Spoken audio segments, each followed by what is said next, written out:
Hi everybody, Anne from Advancing Fitness again. It's been 2 or 3 weeks since my last vlog, partly because we went away to Prague on holiday, so I thought I'd talk to you about how I got on with my diet and exercise during the holiday and since the holiday. So during the holiday we ate lots of lovely things and did drink alcohol. I managed to get in a few bits of exercise in the hotel with my resistance bands and my slider plate. So I did about 3 sessions of about 20 minutes long each, which made me feel quite virtuous, even if I had been eating too many of the most delicious Czech delights. We walked at least 20,000 steps every day. We didn't take public transport, we walked around to see the sights, so we had a good amount of exercise, but I still managed to put on just over a kilo of weight in about 5 days. Which was, I thought that wasn't too bad actually, considering what we'd been doing, so I decided I wouldn't beat myself up about that. The problem started with when I got back and I really had been disrupted from my regular nutrition, my regular exercise, and it was quite an effort and took quite a number of days for me to get back on track. One of the problems was, I think, that I was overtired from all the walking we'd been doing and everything, and I needed a few good nights sleep. There are hormones and things that if you don't get enough sleep, they mess you around and make you want to eat sugary snacks and all that sort of thing. So it was quite hard work, and I didn't really get back on track until about 10 days after coming back from Prague. So the important thing to remember is, when you're not sticking to your plans, instead of going, oh my god, that's it, I can't do it anymore, I've had enough, and just giving up, just recognise that you've gone off track and just get yourself back on track again. So what I did was made sure at the beginning of this week that I made my first nutrition plan since I'd got back. So I don't know if you can see that, but it's set out by meal by day for a whole week, and what it does, first it tells me what I need to shop for, so makes that nice and easy. Second, what it does is I look at that and I know that's what I've got to eat, and it keeps me on track. It just makes me, instead of saying, oh, what shall we have for lunch today? Oh, I know, I quite fancy some of this. I've got it down here. I know what I should eat to make sure I've got that balanced diet across the week, and that's what we get and that's what we cook.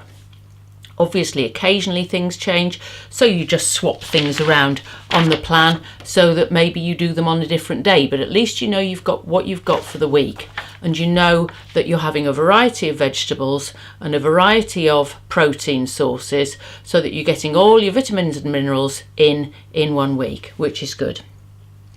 The other thing is getting back to some people might find this a little bit over the top. I used to be a teacher. When I was teaching, I had a timetable to tell me what to do. I found that without that timetable, I was wasting an awful lot of time. So I actually like to plan my week on an hourly basis sometimes, because I tend to get very busy. So I like to say, right, that's what I'm doing, so I can't do that until later. Make sure I squeeze it in, make sure I get the time. So I've now been getting back to 3 or 4 sessions of gym or some sort of fairly intensive exercise in the week. Started off this week with a 15-minute session on my twisty disc thing, which with my weights really, some of you might have seen that little video that I made, really works me hard, and it gets the breath going, gets the heart rate up, and it works all the upper body at least, and obviously around the waist. And if you keep your knees bent, as I found out on Monday, it really works the thighs as well, because when I got off my twisty disc, my legs were all sort of wobbly and like jelly, so I knew I'd work them hard.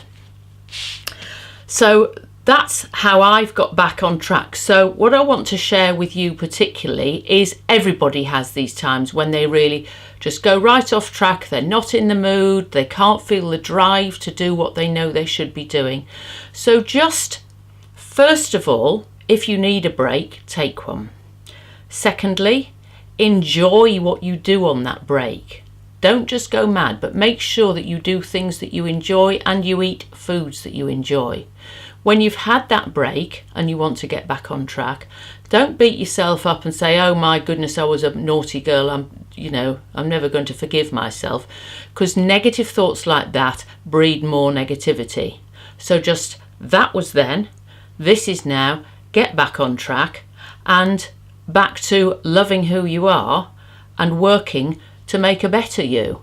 That's how I look at it now. I've spent years beating myself up. I've now worked out that it's a waste of time and in fact very, very counterproductive. So one of the things I do is, once I've enjoyed some naughty treats, I sort of tell myself afterwards, quite often I'll feel sluggish and I'll have a sort of bloated tummy feeling, might even have an upset tummy because I've been eating too much of the sorts of things that don't agree with me.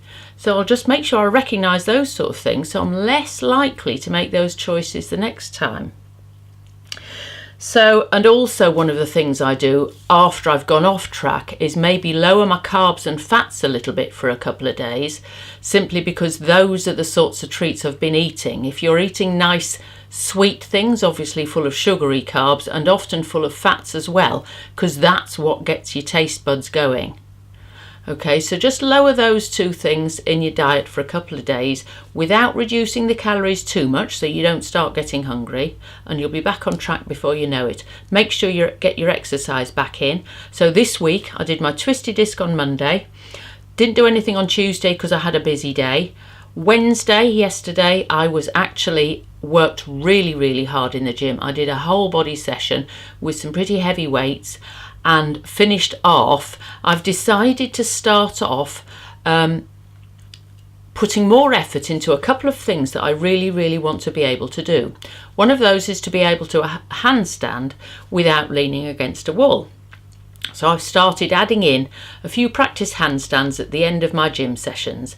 And yesterday I actually managed to stand up on my hands without my feet touching the wall for at least a second. And today, another repeat of that after a few tries getting up there, and then finally managed to get that balance on my hands just for a second. But it's the start to what I want to be able to do. And the other thing I do at the end of a workout, in part of the gym, there's some of these hanging rings that you can, like the gym rings that are suspended from a high point, and I can do an invert on those, so I can hang with my feet up in the air, upside down, and I'm gradually training my shoulder and arm strength to get my core as well engaged and slowly lower my legs down for an upside down position. And I managed quite a good job today, even though I was quite tired. So I'm feeling very proud of myself because I'm back on track. I'm back trying those things that I'm determined to be able to do, and I'm feeling energized and fit and really pleased with myself. So I'm hoping that that will inspire some of you to think, stop knocking yourself up about when things go wrong and just get back on track and feel proud of yourself, of your achievements and what you've done so far. That's my thoughts for today. Speak to you soon. Bye for now.